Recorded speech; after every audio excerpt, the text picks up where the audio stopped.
হ্যাঁ জাল দেন।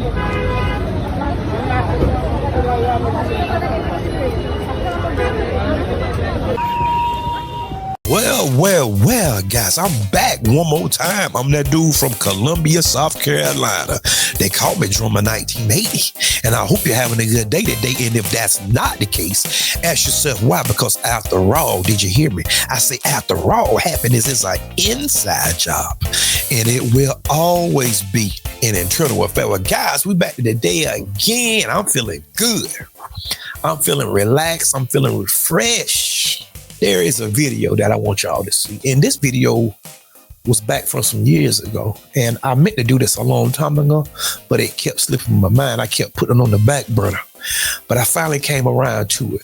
I want y'all to see something, man. I want y'all to tell me, what kind of malarkey is this? I'm going to call your attention to the screen, guys. This is another situation. This was on the news. Hold on. This white supremacist was playing monkey sounds. Hold on. What is all this? Hold on. A white supremacist was playing monkey sounds. Listen to this. Hold on. Some of you may have had the unfortunate experience of butting heads with a difficult neighbor, but this story goes above and beyond typical lawn care issues. And neighbors in the Salem Lakes part of Virginia Beach say one resident is offending them by blaring racist songs. 10 on your side's Madison Pierman is looking into these claims and why police haven't been able to act, Madison. Stephanie, these residents tell us that this... Notice in all these cases, the cops can't do nothing. The police act like their hands are tied. ...has at least 8 home security cameras watching them in their court in Salem Lakes. They say he plays offensive music depending on who's outside. Recently, it's escalated to this. Whenever we would step out of our house, the monkey noises would start. So racist, and it's disgusting. Like, I don't even know how else to explain it. Janique Martinez recorded the... Okay, now, she's not FBA, and her last name is Martinez. Okay, so she's not FBA. See what I'm saying? Those sounds coming from her neighbor's house with her cell phone. She says it shows her Salem Lakes neighbor using speakers to play monkey noises when her family's outside. It's just him. He finds a way to antagonize people and does it so passively aggressively. She says it's not just her family getting the not so silent treatment. He has played music to taunt the entire cul-de-sac. But recently, Martinez says it's escalated. He found out that we called the police on him to turn down the music one morning, and it's just been nonstop with the N-word. My son is terrified of him.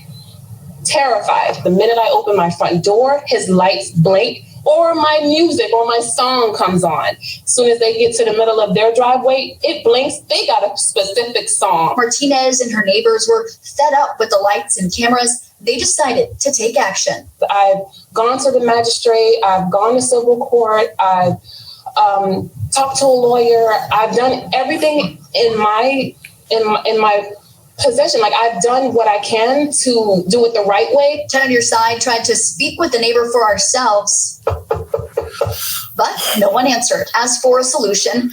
Notice the news didn't mention the neighbor's name. Notice how everybody in the dominant society is on code still? Neighbors were told there's a fine line of when police can actually step in, and having a racial slur played over a recording may not meet that line. So yeah, when it comes to protecting the rights of Black people, all of a sudden, the police don't know what to do.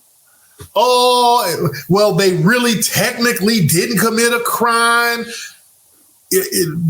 But they moved the goalpost.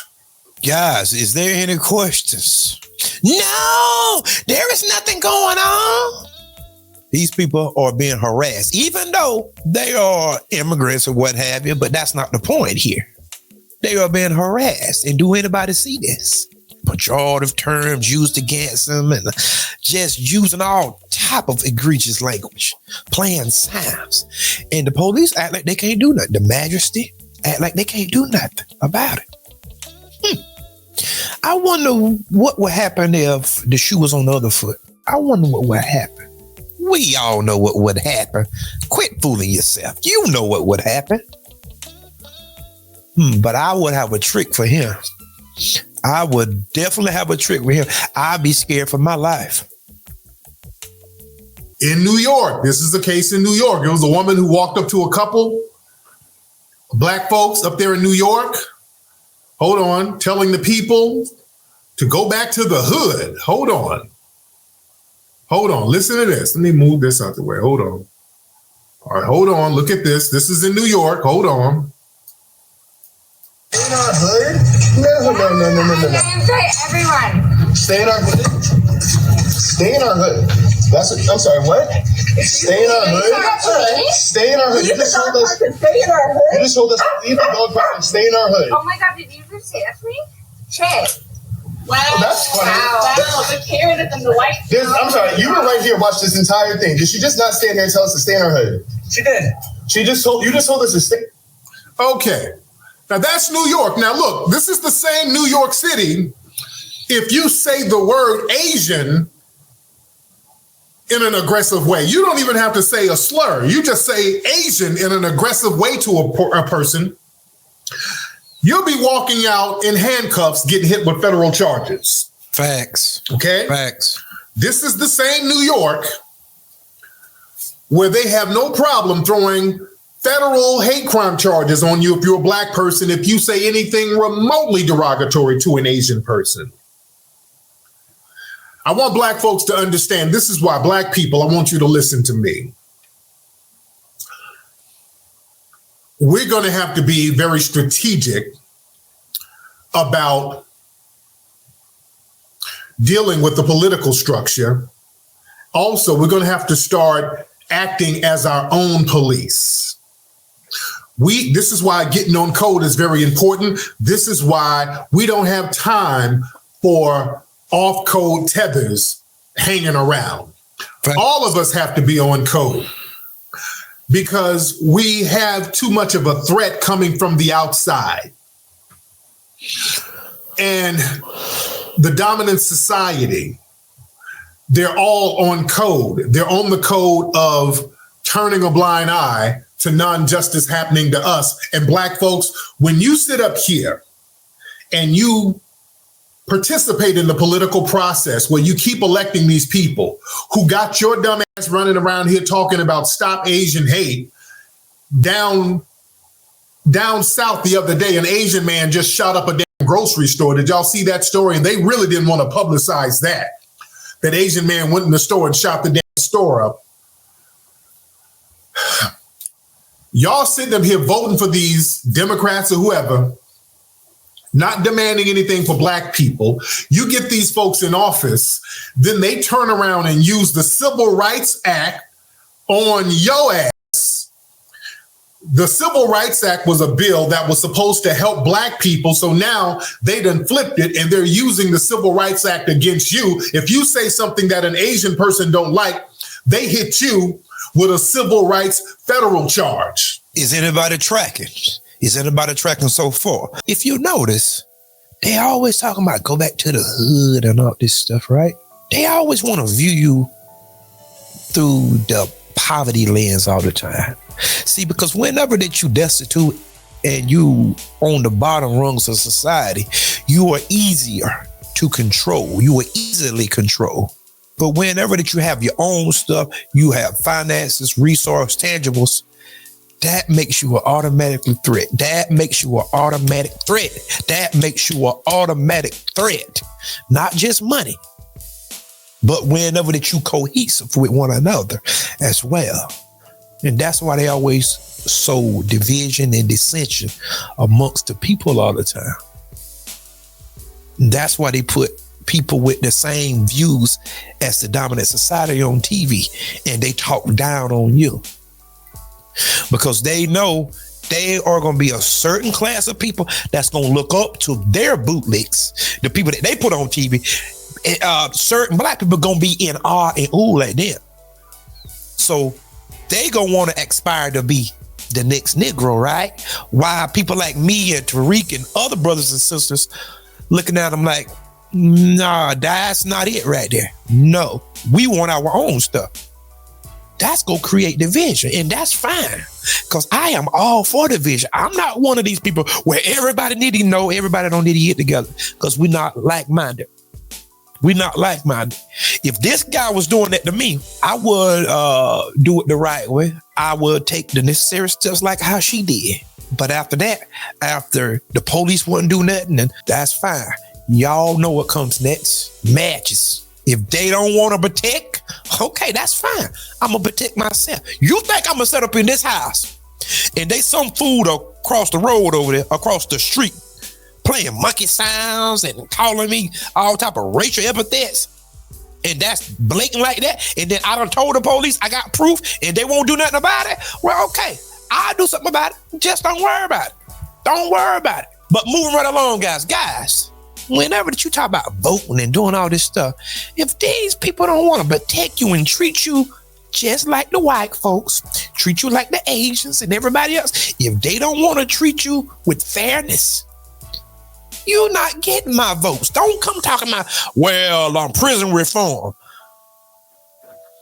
Well, we gave money to an HBCU, but you still controlling the HBCUs. Prison reform, a lot of black men are exonerated anyway. A lot of them are in there because of the system, this kangaroo court system that you have going on and perpetuating. Everything ties together, guys. But isn't this a shame? These people have to come out their house and they acting like they can't do nothing. This is open, right? This is not hidden. It's on video. But yet they can't do nothing. But you call an Asian person anything. If they hit their toe and they say you did it, hate crime. So what is the difference between you and the Asian folks? It's my question. When you understand what's transpiring and you understand how racism and all of that work, your eyes will become open. The veil will be removed from your eyes. You can see a lot clearer. In the words of our immortal Dr. Neely Fuller, he says, if you don't understand racism and how it operates, everything else will confuse you. It's a lot of moving parts to racism. It's variables. They deny racism. Oh, look at Oprah. Look at Michael Jordan.